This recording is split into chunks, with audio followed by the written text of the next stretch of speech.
Assalamualaikum warahmatullahi wabarakatuh. Salam sejahtera saya ucapkan pada semua. Alhamdulillah, bersyukur kita kehadrat Allah kerana dengan limpah kurnia dan izinnya dapat kita bersama-sama pada hari ini. Sebelum saya memperkenalkan ahli panel kita pada hari ini, izinkan saya untuk mengupas terlebih dahulu tajuk forum kita pada hari ini. Forum kita pada hari ini iaitu falasi yang terdapat di dalam media sosial, kesan baik dan buruk dalam masyarakat. Pada era globalisasi ini tidak dapat dinafikan dunia sudah mencipta terlalu banyak teknologi canggih untuk memudahkan para pengguna. Tidak kira dalam bentuk mesin, jentera atau ruang media sosial. Namun begitu, pelbagai kesan yang akan diterima oleh masyarakat sama ada baik atau buruk.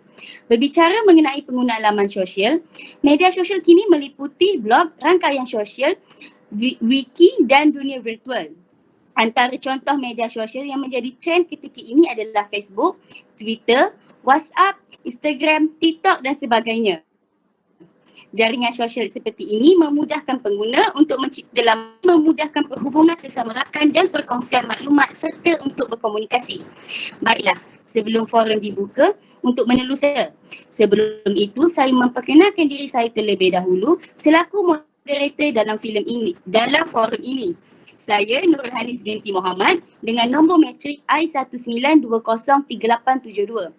Dan yang pertama iaitu saudari Syazwani Zuhal Syafira binti Haryanto Susilo dengan nombor matrik I19203870. Seterusnya, ahli panel yang kedua iaitu saudari Nur Syahira binti Yazid dengan nombor matrik I20104491. Dan akhir sekali saya perkenalkan ahli panel yang ketiga iaitu Nur Ismaizah binti Kamaruzaman dengan nombor matrik I19203869. Usai salam perkenalan daripada semua ahli panel, kembali kita kepada topik forum kita tentang falasi yang terdapat dalam media sosial, kesan baik dan buruk dalam masyarakat. Soalan pertama yang akan saya ajukan kepada ahli panel pertama iaitu saudari Syazwani ialah apakah jenis-jenis falasi yang terdapat dalam media sosial?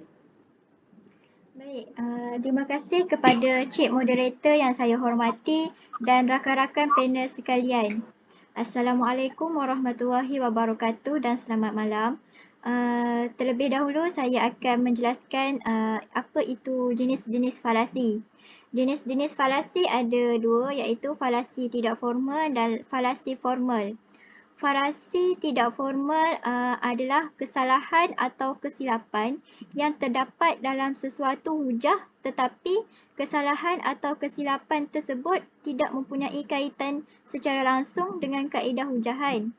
Manakala falasi formal pula adalah hanya berlaku dalam hujah didaktif dan premis hujah yang tidak menyokong kesimpulannya. Seterusnya, saya akan menerangkan jenis-jenis falasi dalam media sosial. Jenis-jenis falasi dalam media sosial ada 5. Yang pertama, falasi ad hominem. Falasi ad hominem adalah menolak atau menentang idea atau pendapat individu dengan cara mencari kekurangan peribadi individu tersebut. Contoh dialog yang dapat saya berikan adalah tidak perlulah kamu mendengar ceramah tentang kaunseling yang disampaikan oleh Encik Ahmad itu. Lagipun beliau baru sahaja menceburi bidang kaunseling, jadi beliau masih belum arif lagi, kata Sofia kepada rakannya. Jadi itu adalah contoh bagi falasi ad hominem. Falasi yang kedua adalah falasi kecil besar. Maksud falasi kecil besar adalah terjadi apabila hujah seseorang yang cuba menggambarkan perbuatan sekelompok kecil adalah gambaran keseluruhan bagi suatu kelompok besar yang dianggotai kelompok kecil tadi. Dalam bahasa mudahnya lah, seorang itu cuba untuk memukul rata hanya dengan memandang sisi negatif yang dilakukan oleh sebilangan kelompok kecil tadi. Okey, contoh yang dapat saya berikan adalah apabila seseorang menteri itu melakukan kesalahan seperti rasuah contohnya, maka kita akan terus menjustify bahawa parti yang dianggotai oleh tokoh tersebut juga mengamalkan rasuah tersebut. Okey, falasi yang ketiga adalah falasi argumentum ad ignorantium. Falasi ini adalah suatu pernyataan yang dianggap benar jika belum terbukti salah atau sesuatu pernyataan itu dianggap salah jika belum terbukti benar. Dua keadaan ini berlaku apabila tiada bukti yang menyokong atau konkret untuk menyokong pernyataan tersebut. Contohnya, seseorang itu tidak percaya bahawa hasil vaksin COVID-19 ini adalah berbahaya dan boleh membawa seseorang itu kepada maut. Sedangkan yang menghasilkan vaksin tersebut adalah daripada pakar-pakar kesihatan sedunia. Perkara ini diputarbelikkan oleh seseorang individu yang tidak bertanggungjawab membuat andaian yang menakutkan masyarakat. Oleh itu, pernyataan ini adalah salah satu contoh yang mana tidak ada hujah yang konkret yang mengatakan bahawa vaksin itu adalah berbahaya dan boleh mendatangkan maut. Okey, falasi yang keempat adalah falasi putarbelik. Falasi putarbelik ini berlaku apabila sesuatu hujah itu diputarbalikkan seperti pernyataan yang dikeluarkan oleh A diterjemahkan oleh B dalam bentuk yang melampau. Falasi yang kelima adalah falasi salah analogi ataupun perbandingan lah. Maksud bagi falasi yang kelima ini adalah objektif atau perkara yang digunakan untuk membuat perbandingan tentang pengalaman, perkara dan isu yang tiada kaitan sama sekali. Perkara yang diperbandingkan itu tidak benar serupa dalam hal yang relevan. Okey, itu sahaja yang dapat saya jelaskan tentang jenis-jenis falasi di dalam media sosial. Demikian tadi penjelasan jenis-jenis falasi yang terdapat dalam media sosial. Penjelasan yang cukup menarik dari ahli panel yang pertama. Seterusnya, soalan ini buat ahli panel yang kedua, Saudari Syahira, tentang kesan baik sesuatu media sosial kepada masyarakat. Terima kasih kepada mereka atas soalan yang sebentar. Saya akan menerangkan tentang kesan baik falasi di dalam media sosial kepada masyarakat. Sebagaimana kita ketahui, penggunaan laman sosial dapat menambahkan kenalan yang baru. Di samping itu, ia dapat menghubungkan hubungan yang telah lama terputus.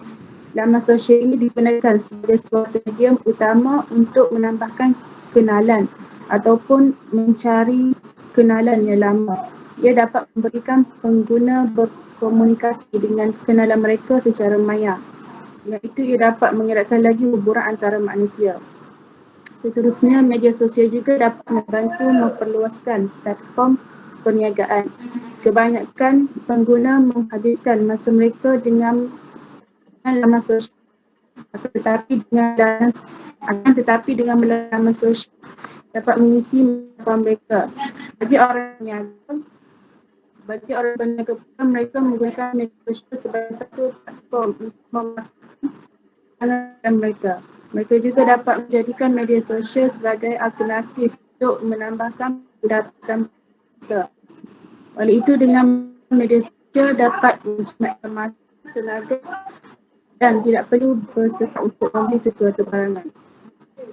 Itu sahaja daripada saya. Terima kasih atas penjelasan yang panjang lebar tentang kesan baik sesuatu media sosial kepada masyarakat. Saya bersetuju dengan pendapat ahli panel kedua tadi. Apabila sesuatu itu dicipta, ia pasti ada kesan baiknya namun ia juga ada kesan yang buruk. Selanjutnya, saya ingin mengemukakan soalan seterusnya kepada ahli panel ketiga, Saudari Nur Ismaizah, iaitu kesan buruk terhadap media sosial kepada masyarakat. Okey, saya ucapkan terima kasih kepada moderator Cik Nurul Hanis. Okey, terdapat beberapa kesan buruklah dalam falasi dalam masyarakat. Okey, yang pertama kurangnya komunikasi sesama ahli keluarga. Okey, sebagai contoh, kesalahan yang terdapat dalam sesuatu hujah boleh menyebabkan kurangnya komunikasi sesama ahli keluarga lah. Okey, yang kedua boleh mencetuskan salah faham dalam kalangan pengguna di media sosial. Okay, kerana pautan yang disampaikan itu telah melibatkan orang awam panik dan takutlah. Okey, yang ketiga boleh menjatuhkan maruah seseorang dan boleh menimbulkan pergaduhan lah. Okey, itu sahaja keburukan falasi dalam masyarakat.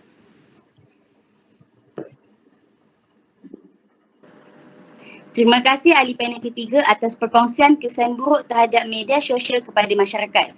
Perkongsian daripada ketiga-tiga ahli panel sebentar tadi mengenai perbincangan forum ini dapat diambilkan pengajaran. Kita juga tidak dapat menafikan besarnya peranan media sosial dalam membantu urusan hidup kita untuk berkomunikasi dengan orang jauh ataupun dekat. Lantaran COVID-19 yang berlaku menyebabkan kita semua terikat dengan perintah kawalan pergerakan yang menyebabkan kita tidak dapat merentas atau menziarahi ibu bapa, kawan-kawan atau melakukan rutin kebiasaan kita. Demikian media sosial yang membantu kita untuk merapatkan ukhuwah. Sebagai akhirul kalam, manusia merupakan khalifah di muka bumi ini. Manusia diberikan akal fikiran untuk memacu kemajuan dan mengurus takbir di dunia. Sehubungan dengan itu, kepesatan pembangunan sains dan teknologi perlu diuruskan dan ditadbir dan dimaksimumkan penggunaannya demi kemaslahatan manusia sejagat. Penggunaan media sosial perlulah digunakan dengan bijak oleh setiap pengguna tanpa mengira had umur. Sekian dari saya selaku moderator forum ini. Segala kelemahan tutur bicara dan tingkah laku saya pohon kemaafan.